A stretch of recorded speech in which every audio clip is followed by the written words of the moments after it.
Hello and welcome to the Sales and Marketing for Decorators podcast. My name is John Mears and today I'm joined by the one and only Grant from Shake and Spear. How are you, my friend?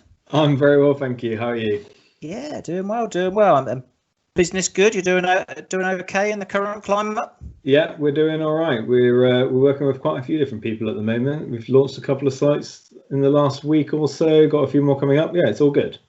That's good. And yeah, I'm seeing a lot more people all over Twitter and everything like that clearly working with you guys and singing your praises. So yeah, it's really good to see. And obviously one of the reasons I wanted to get you on here, because what I do is talk about all the things to do with sales and marketing and try and break it down for decorators. And you guys are website specialists, for anyone that doesn't know. So you're a website builder. You tell us a little bit about the company, how it started, and what you guys offer. Yeah, absolutely. So we're called Shake and Spear. We started up nearly just over 3 years ago now, and we have decided and chosen to work. We specialise in working with trades, all different trades, from painters and decorators through to boiler installations, heating, gas engineers, everyone who's sort of linked to the trade and construction sector. We did that because we just saw there was sort of a gap in the market for a company who really understood what trades needed, who sort of presented stuff in a no nonsense way, didn't try and take people down the winding road and fleece people on the way. We just like to keep it simple, understand what people need, and go from there. So that's what we do. Yeah, no, I love that, and I think that's ultimately what sort of brought us together, wasn't it? I mean, I do what I think is a similar thing on the sales and marketing. I looked at the industry as a whole and just said, no one's really catering specifically for me, painters and decorators, but trades in general.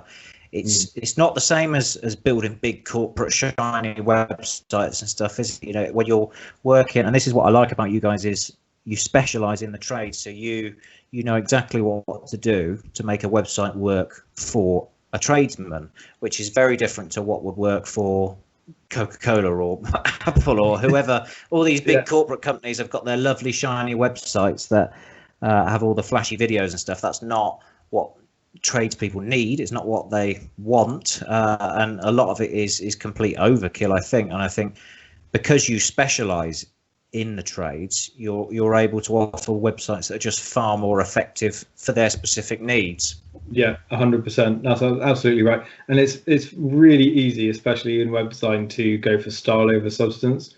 You can have an all singing, all dancing one with flashing colors and animations here, there, but it's meaningless if your customers are getting lost or bored and not interested in what you're doing. We just want to make it simple. Customers turn up on your site, they see what you do, they like what you do, they pick up the phone. That's at the end of the day, that's what we're here for.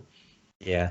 Well, that leads us nicely into the question for today then, which is how to build a website that is effective for tradespeople. And yeah, we've already said it's got to be different to what a lot of big corporate companies in other sectors might be. But for me, I'm glad you said about the whole style over substance. It's something that I talk about a lot on my blogs, is that a clean, simple and clear message will outperform any fancy singing and dancing website all day long. Being able to, I look at it as it's like the grunt test. If you should be able to look at a website and then sort of grunt, it's painter and decorator, and yeah, I know where they are. And you should be able to understand a website very quickly, even if you don't understand the language. I think you should be able to look at a painter and decorator's website.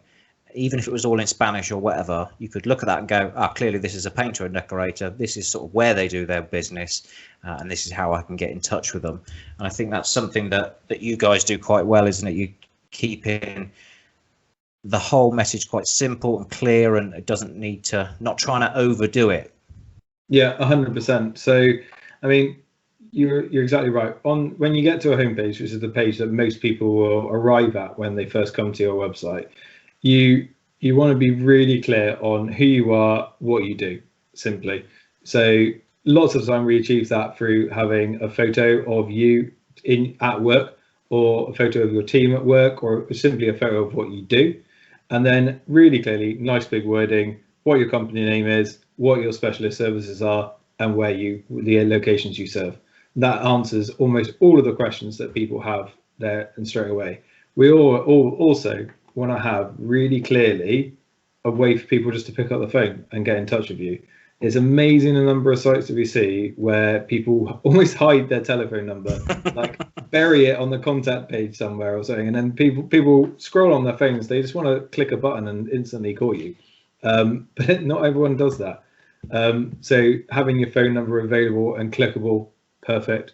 And one thing that we've been really pushing for recently is having like a short contact form, almost like a get a free quote, get an estimate form right there. And one of the first things that people see, because lots of people then, as soon as they see it, they'll be like, oh, this is easy. I'll just type in my details and someone will ring me back, and that's perfect. That's sort of what we look for. Yeah, I think that's really important, keeping it simple and keeping it quick. I like what you say about the contact forms. All too often I'll be on a website and it's like, right, we want to know your first name, last name, address, gender, what's your inquiry, and you're like filling out 5 or 6 different things. And I think you'll probably know better than me, but I think for every extra bit of information you ask for, the more people just stop filling it out and you don't get that inquiry. So the simpler you can get it, if you can just put your number in here and we'll call you back, you'll get a lot more inquiries like that, do you think? Yeah, 100%. And I mean, the more information people have to put in, the less likely they are to do it. We find that whenever people leave on a form, you can say whether or not it's required or not. Yeah. And 80% of the time, if it's not required, people aren't going to do it, which says to you everything that you need to about people having to fill out forms. So, I mean, usually we just go for what's your name and either telephone or email address, because some people don't want to be rung or they're in the middle of the work, so they want you just to pop them an email. Yeah. And pick one of the two, and sometimes it can just be a drop-down menu of what do you want us to do, send, done. And that can be really helpful. Yeah, I think that's absolutely right. I mean, I found on my own website, just for signing up to my mailing list, if I ask for name and email address, I'll get fewer signups. When I took away the option for name and I literally just asked for just the email address, my signups went up by 10% overnight, just straight away, because Amazing. People just, yeah, I don't know whether they don't want to type out those extra few letters or whether they don't like me having their name or whatever it is. But I mean, you've reduced their work by 50%. Like yeah, I suppose. But I think something that I think you'll be able to help on, and I talk to decorators a lot, and one of the big pushbacks they'll come back to me on with websites and anything to do with that is they'll go, I've got a website, but I never get any inquiries through it, so it's a complete waste of time. But then I'll talk to them and go, all right, so how often are you updating it? And they're like, well, I built it 10 years ago and haven't touched it since. Yeah. And you're like, okay, and how easy is it to navigate and stuff like that? And I think people need to realize that the way you build a website can have a huge impact on how many people visit that website, how long they stay on it, and ultimately how many inquiries you get. Yeah, 100%. Like keeping your site fresh and up to date is a massive part of it.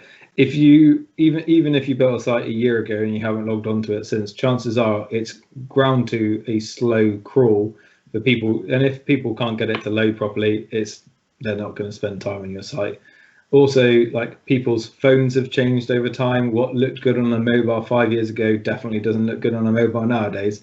And it's about making it accessible to lots of different people. And updating it doesn't have to take that long, especially if you've got one that's been designed nicely or you're using a simple builder. Like, it doesn't take that long. It's not an onerous task that you have to put aside 2 days of work for.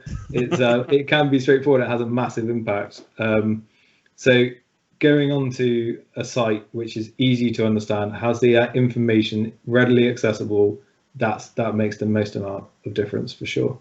Yeah, no, definitely. I saw you did a webinar with the Trade Decorator Festival a few weeks back, and you had some really interesting points about something. If your website isn't loading within X amount of seconds, then people are just disappearing straight away. Do you remember off the top of your head what that stat was? So there's that saying that goes around that goldfish have only got a attention span or memory of like 5 seconds. Yeah, and that's why they can keep swimming around their bowls. Turns out that humans and the internet is even less. It's like their willingness to wait is something. It's in the region of about just under 2 seconds. That's how long most people are willing to wait for a website to load. Yeah. And we had some people were putting their sites live into a speed checker, which we pulled up during that trade decorator. I think the record was something like 18 seconds. Someone said their site took to load. I mean, people just aren't going to wait 18 seconds. Like no one has time to do that. So, I mean, definitely, if your site is taking longer than a couple of seconds to load, you're potentially missing out on customers. And that's what it comes down to, is that if your site doesn't load, people will just press back, move on to the next one, even if you've been recommended. And that's the killer. Because if someone just said, oh, hey, James down the road, he's amazing. Have a look at his website, find out what he does. That person goes away, has a look. If they can't get it to load, that recommendation, gone. Yeah, that's it. And like you say, they're the ones that really hurt, because this is someone who wanted to come to you.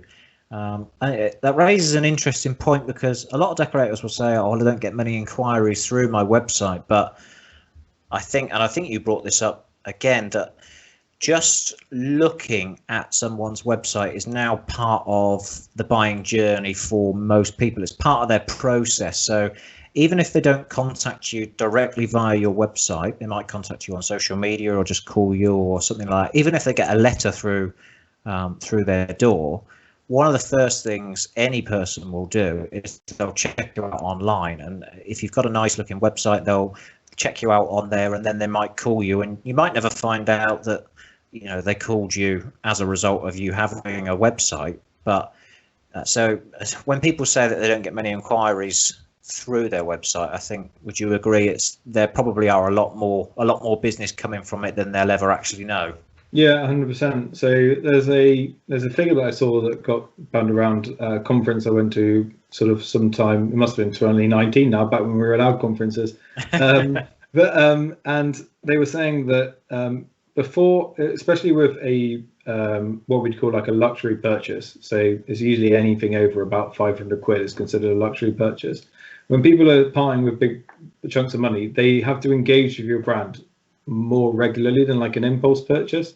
So usually, apparently, it's about 5 times that someone needs to engage with you in some way before they will make that purchasing decision. So in this case, it would be booking you to come round and do some work in their home.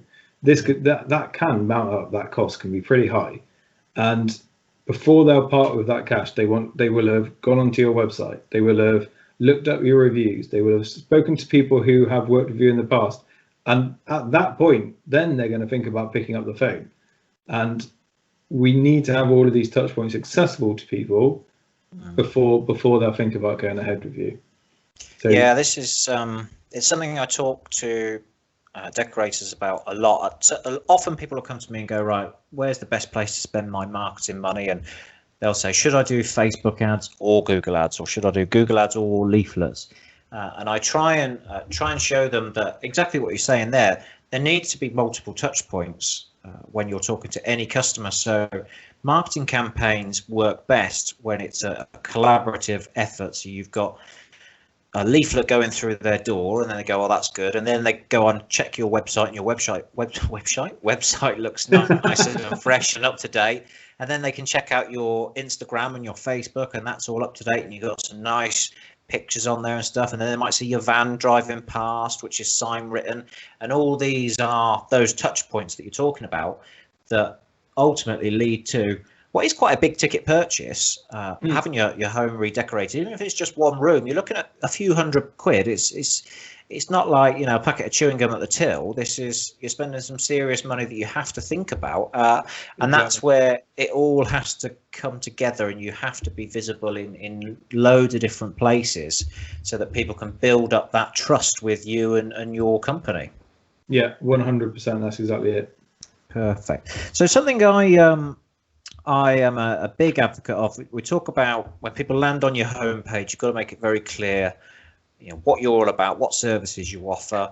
I think a good rule that I often tell people is when you write out your homepage, find out the word count for it and then try and half that, just because everybody just waffles on. When you first write out your homepage, you'll always put your about us story, and it'll be how your granddad's dog started by propping up your ladders 50 years ago, and you're a third generation decorator and stuff. And it's like, okay, you can do away with a lot of that from your homepage. Just get it to the clear basic message. But another important part for me is making it as easy as possible for people to do business with you. And I talk about when someone's scrolling down your homepage, they should always be able to see a big button that says call now, contact me now, something like that, because you don't know at what point during their visit to your website they're going to want to get in touch with you. And like you said earlier, all too often the contact numbers are buried away in some contact page or down in the footer or something like that. You don't want your customer to have to scroll and search for your number. It needs to be right at their fingertips straight away. And on your webinar, you were talking about something that's working really well at the moment. That's putting a WhatsApp link onto the website. How does that work? Yeah, 100%. So we typically work with WordPress sites, and WordPress is amazing because you can add all sorts of additional features, many of which aren't available to the likes of Wix and Squarespace and so on. But being able to add a WhatsApp widget onto your site, so essentially it's just a small, it can be like the green WhatsApp symbol, or you can design it however you like, and it will be a small thing that just says send me a WhatsApp. And everyone understands WhatsApp. Almost everyone's got it, especially people who are on their mobiles. Excuse me. And they'll just click a button, it'll automatically open up WhatsApp for them. And the number of inquiries that we've seen when people have done that have shot through the roof, because people feel more at ease with just pinging you a WhatsApp. It feels so much more formal having to pick up the phone. So many people are phone phobic nowadays, don't like picking up the phone and ringing you. And sending an email, again, feels that much more serious about doing it. Whereas you can ping a WhatsApp and you can see if someone's read it and they'll reply to you quickly. And it's just another way of doing it, and it's dead easy to install as well. It really doesn't take very long. And then lots of people are also having separate business WhatsApp accounts now, since WhatsApp have launched that, and that's really worth investing in as well. 100%. And it's not just better for the consumer, but it's also better for the tradesman. I mean, a prime example is I needed to have a plumber round to my house the other day, and I've used him for ages, but every time I call him, he never answers. And when you think about it, you think, okay, they're a tradesmen. It'd be the same for decorators. Half the time, decorators, you try and call them, they're up a ladder or they're cutting in or something like that. They can't answer the phone all the time, and all too often, someone like me would call, they don't answer, and then you forget to call them again. But now I found that my plumber, I just text him now. I'll just say, "Oi, James, something's leaking," or whatever's happening, and I know that he'll call me back within the next couple of hours when he's next in the van or something like that. So it also helps the tradesperson with their schedule, because they don't have to stop what they're doing every 10 minutes. They can go, all right, I've got X amount of messages. We'll catch up with those all in one quick block at 10 o'clock tea break or whatever it is. And like you say, I think it's just that bit more informal, a bit personal. I'd say if you're using WhatsApp as a business, I'd definitely have a picture of yourself in your profile picture. That just makes things 10 times more accessible for customers. People love to see what you look like. Exactly as you said, on the front page of your website, if you can have a picture of you at work or your team or something like that, it means people are just so much more likely to get in contact with you. Yeah, 100%. And that sort of leads on to a nice point about personalization of your website, and especially of your homepage, because so many sites that you see are just generic and you have no idea who's actually going to turn up and walk through the front door. And being able to share, especially if you're a sole trader or you're a really small team, don't be camera shy. Like, get a picture of yourself up there, especially if you've got your van sign written, get a picture of your van. And it just helps that even when you're going on for a quote, You can look out their window, see your van pull up, and they're like, oh, okay, right, this is exactly the same as I saw on the website. And that link's already there in their mind, that that's who's coming round. And it just feels nice, especially because we deal with so many faceless companies and corporations nowadays. It's nice to have that personal touch. People appreciate it. Couldn't agree more. And it's something I really try and drum into decorators, that being camera shy is something that I think affects a lot of decorators, a lot of tradespeople in general. But yeah, if you can, it just gives you that extra bit of trust. It makes people feel a bit more comfortable. I think you've got to remember that having a tradesperson into your home, that's a very personal space, and letting a stranger in can be quite daunting. And often if it's your job, if you're a tradesman, you don't think twice about it because you're doing it every day. But you've got to remember, Mrs. Jones, she might only have a tradesman in her house once every 5 years, and she might be quite uncomfortable with it. So anything you can do to alleviate that, and it is simple things like having a photo of yourself on your website. That's okay. You might be camera shy and you might be a little bit embarrassed, but that's nothing compared to what Mrs. Jones is worrying about, because she's got some stranger turn up. She doesn't even know what they look like. And the other thing is, as a sole trader, your biggest selling point is you. It's your personality. It's who you are. It's your bespoke service. So show it off and make the most out of it. Yeah, absolutely. That's 100% correct. Like, just be the face of your business. That's what I'd say. Yeah, absolutely. So let's give a couple of quick tips then for the guys to. There's some quick things that they could do to their website to improve it straight away. So we'll talk about obviously putting photos of yourself, your sign written vans, stuff like that. Make it bespoke and personal. The more of that you can do, the better. What else do you think every good website should have? Cool. So we briefly touched on it, is having your number available to people if people do want to pick up the phone. Yeah. So one of the other thing is make sure that it is linked so that people can just click on it on mobile and it whips the number straight through to their phone. So the way that you do this is really simple. You know how for the internet you type in www. Then the web address. Same thing you can do for telephone numbers, but instead of www you type in tel, tel, and then a semicolon, and then the telephone number, and that means that if you click on it, someone can just ring it from their phone. That's all you need to do. So you on any website builder. On any website builder, you just highlight your telephone number, click make into a link, type tel, colon, and then your telephone number, and that's it, done. And then your number is clickable. So that is genius. How did I not know that? I'm writing that down right now. Yeah, tel links are awesome. They completely change the world. You don't need to worry about coding buttons or any of that sort of stuff. It can just be, and that goes for anywhere that you have your number. So that is a top tip. So you're turning that into sort of a hyperlink essentially, aren't you? Correct, 100%. It just means that if someone clicks it on their desktop, all it does, it tries to open Skype or something like that. Whereas most people click numbers when they're on their phones, and it just goes straight into their sort of phone app. I think straight away doing that on your website will skyrocket inquiries, because people aren't clever enough to memorize the number from the website and then try and type it in manually and flick back and forth and stuff. Trying to highlight it. Tap that button. Yeah, exactly. Yeah, exactly. Just being able to tap it like that will mean you get way more calls. Okay, all right, nice one. Yeah, and that's honestly like a 30-second task. So yeah, that's perfect. Awesome.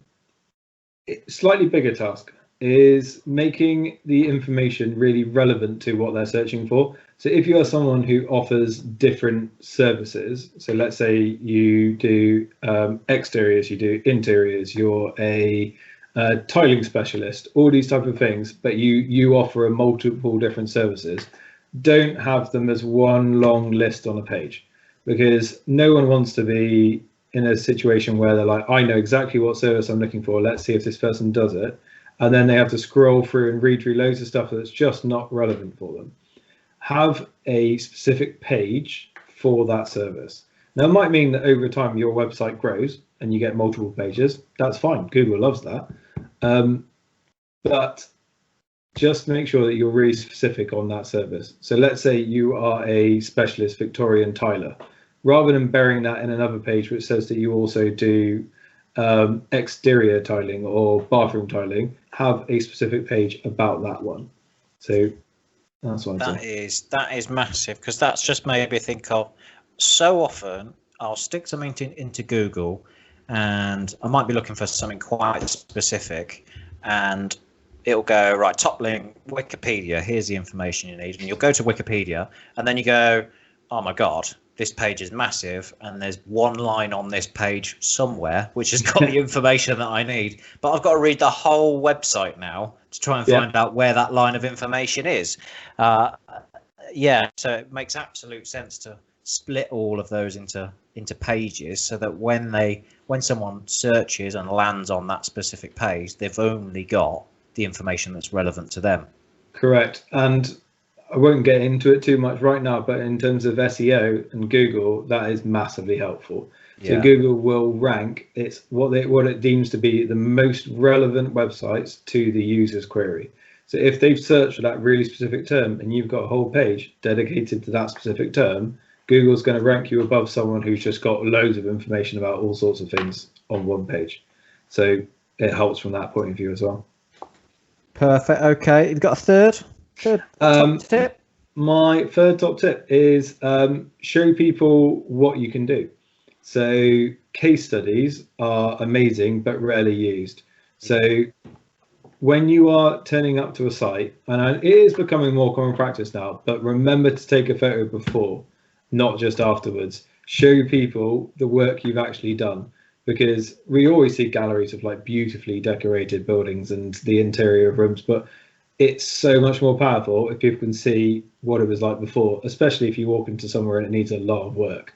Like you can really show off what you can do. And on some sites that we've built, you can get those, they're really cool little modules, which are sliders, so that people can actually like swipe across and see the difference. So if you take photos, take them from exactly the same angle, and that can be a massive difference. And if you haven't got that slider thing, you can just put them on top of each other or side by side, and they're worth their weight in gold. Taking the photos from the same angle is it's something you've got to get into your head, and it will take a little while, but once you get to it, you've got to go, right, okay, I'm now going to take all the after photos. Let me just quickly look into my gallery. What angles did I take the before photos from? And the other thing to do is take a photo during as well, because often decorators will spend the first couple of days prepping, and it will go from a sort of, that's a boring magnolia room, to, oh my God, that looks like a hostel from a horror film, because it's got all the fill-in and stripped paper and everything. I'll take a photo then, because then when you finish it, like, you've got a massive difference. And the before and after photo is massive in advertising. I personally think it's one of the most powerful marketing tools out there in any business. Everyone wants to see the big fat bloke before picture, and then the after photo where they're skinny again. Whatever it is, you want that contrast, and the bigger and more brutal you can make that contrast, the better. And that's what really attracts people, and it's great on your website, and it's amazing for your social media to get people's attention. So no, that's a great tip. I love that. And I guess keeping your website fresh with new pictures like that. Case studies in general, I think decorators shy away from them, because there's writing involved, and it can take a little while to write it up, but they don't have to be anywhere near as long as you think. And you talk about the SEO side of things. So something I try and get decorators to do is, take the photos and then use words, write in the write-up, show what you've done, but basic things like say where you did it. So you'll be like, right, this painting and decorating project in Oxford for Mrs. Jones was done here, wherever. And then when someone types into Google painting and decorating Oxford, that case study is going to appear quite high on Google, isn't it? Yeah, 100%. And if you aren't into the idea of writing them out, get the client to do it for you. Get Mrs. Jones to do it. Ask for a testimonial, and just give her a nudge and say, could you say what your place was like before, what it was like afterwards, and what I was like to work with? and then most people will write you a paragraph and just use that. That is an absolutely brilliant tip. I love that, because yeah, that's working smarter, not harder, isn't it? Absolutely. Get the customer to write it. Perfect. Yeah. Okay. Yeah, I love that, and I think there's one other tip that I like to share, and you shared it on your webinar as well. Is if you really struggle to update your website on a consistent basis, try linking in your Twitter, or you can do your Instagram feed, can't you? So you can put that on your website, so that every time you put a tweet out, that the feed appears on your website. Yeah, absolutely. You can put in social feeds, so you can get Instagram is particularly powerful because obviously it's images, Facebook too, and Twitter, and you can actually embed it on your site. You put in some credentials, you put in like your username and password, and it will automatically feed through anything you do pretty much instantly. So if you are loath to go onto your website and update it and write out case studies and so on, but you are pretty good at updating social media, that's a no-brainer, 100%. Yeah, I think everyone should do that. I think it worries a lot of people if they don't update their website for maybe a couple of months or so. They get scared to touch it. They don't want to accidentally turn it off or break something on there. So linking in your social media is a great way to do it. I've got it on mine, and it just means that no matter when a customer lands on your website, they'll be able to see that you're still in business, you're still active, because your Twitter feed or your Instagram feed is there, and it'll have the date of your last post. The last thing you want is someone landing on your website and going, oh, the last image that was uploaded onto this website says 2016, or this case study is 5 years old. Are they still in business? Are they not? Are they worth calling? So exactly. having up-to-date information is really important for getting those customers. Yeah, 100%.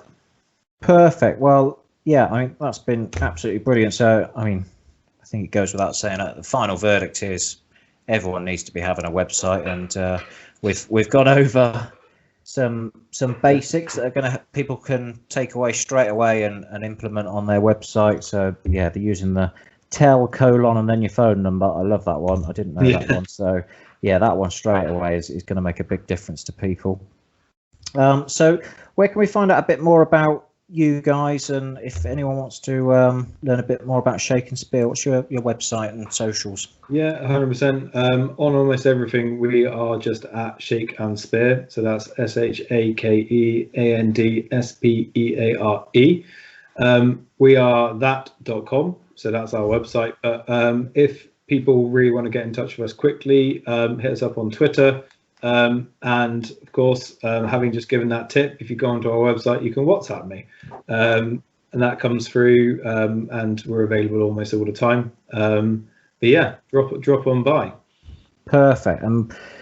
You've been very kind and given me a discount code that I can share with people. So this is for you offer well, firstly, let's tell the people about what you do for free, which I think is amazing. You offer a one-page website for tradespeople for free. So they can get in contact with you, and you will set up a one-page website for them for free, which I think is crazy good. So do that straight away. But the next step up, we talked earlier about the different parts of a website that you need: the contact page, the about page, the home page, and stuff like that. You offer a 5-page website, which covers 95% of people, I would say. Yeah. So what you offer a 5-page website, which is usually £500. But if you get in touch with Grant and use the code John Mears 10, you'll get a 10% discount on that. So 450 quid, and you will build a bespoke 5-page website. So what does that include for them? Yeah, absolutely. So the benefits of going for one of these sort of bespoke ones is that we will completely design it in however you want it to be. So it'll be entirely in your brand colors. It will use all your own photos. We can help you create even the wording if you're really not into writing the words, and it's up and ready for you within sort of a month or so, sometimes quicker. And the benefit that you get with that is you get the customer support of working with a small business. So if anything goes wrong, or if you want to add anything to it, you can just get in touch with us. And And if you wanted to change anything, you absolutely can. The other major benefit is that you don't have to spend all of the time doing it yourself in your evenings, as doing the Squarespace and Wix websites often does. It eats into your weekend, eats into your precious free time. That's what we're there for. And then we can also help you and advise you on all the other things as well. So yeah, that's our sort of 5-page website with the 10% discount would be 450 quid. And we throw in with that a year of high quality, speedy hosting as well, which is important to obviously get your website to load quickly. So you would have that for the first year included. That's perfect. I think, yeah, that is an amazing deal, in all honesty. I built my own website before I knew you guys, and honestly, you struggle to build it yourself for less than 450 quid. And you guys, because you specialize in the trade, like you said, you can help with even the copy on there, the words and stuff like that, and you know exactly what works because you've done loads of similar websites. Yeah. You make it bespoke. So I think it's a great deal, so people should check it out. John Mears 10 is the discount code. I mean, yeah, 450 quid. The time you'll save alone, I think covers that, no problem. Yeah. But then look at it as, if you get one job out of it, then that's it. That's more than paid for itself. So I think, yeah, I mean, I'm always banging on about telling people to get websites, but yeah, I think it's an absolute no-brainer. So hopefully some people take you up on that, or at least on the free page. I think that's a great place to start. Yeah. 100%. So, okay, Grant, thank you very much for coming on. It's been an absolute pleasure. I think we've got some really valuable information out of you today, so thank you for that. No, you're welcome. Thank you for having me. It's been a pleasure. All right. And hopefully we'll get you on again soon. Absolutely. Cheers then. See you. Cheers. Bye.